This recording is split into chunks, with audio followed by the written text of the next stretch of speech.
Hello, magandang hapon sa lahat. Akin Megan na po. Ngayon po ay tuturo ko po kung paano po ba mag-sign in at mag-sign out po ng Google account o Gmail account po. Pero bago po ang lahat, ano po ba ang pakinabang ng Google account o Gmail account po?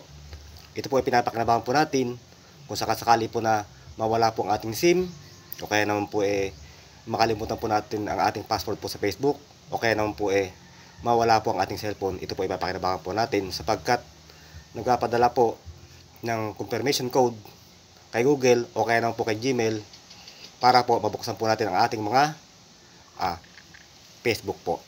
At ngayon po, pakikita ko na po sa inyo kung paano po ba mag-sign in at mag-sign out po ng Google account o Gmail account po. Punta po tayo sa browser, ito po. Punta po tayo sa Google. Sign in po tayo sa may bandang kanan, ito po, sign in. Meron na po tayong dating Gmail account. Pupunta po kami tayo sa use another account dito po. Ayan. Tapos magka-type na po tayo ng ating Gmail dito. Halimbawa po ganito. ty, ayan, gmail.com. Ayan po. Com. O pwede naman po tayo mag-type ng ating number sa cellphone, SIM card. Halimbawa po ganito. 0987646787. Ayan po. Parang ganyan po. Pumunta po kayo tayo sa next. Ayan po. Next. Maglalagay po tayo ng ating password. Ano po? Password. Halimbawa po ganito. ER. Ayan. Tapos 5, 4. Kaya naman po ganito. Ayan po.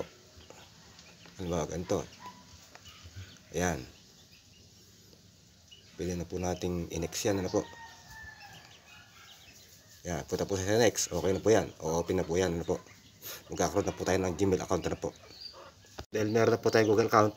Ngayon naman po, tuturo ko po kung paano po tayo mag-sign out ng Google account. Punta po kayo sa Chrome.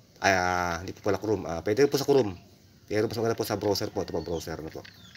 Ang browser. Punta po tayo sa Google. Ayan po, Google. Ayan.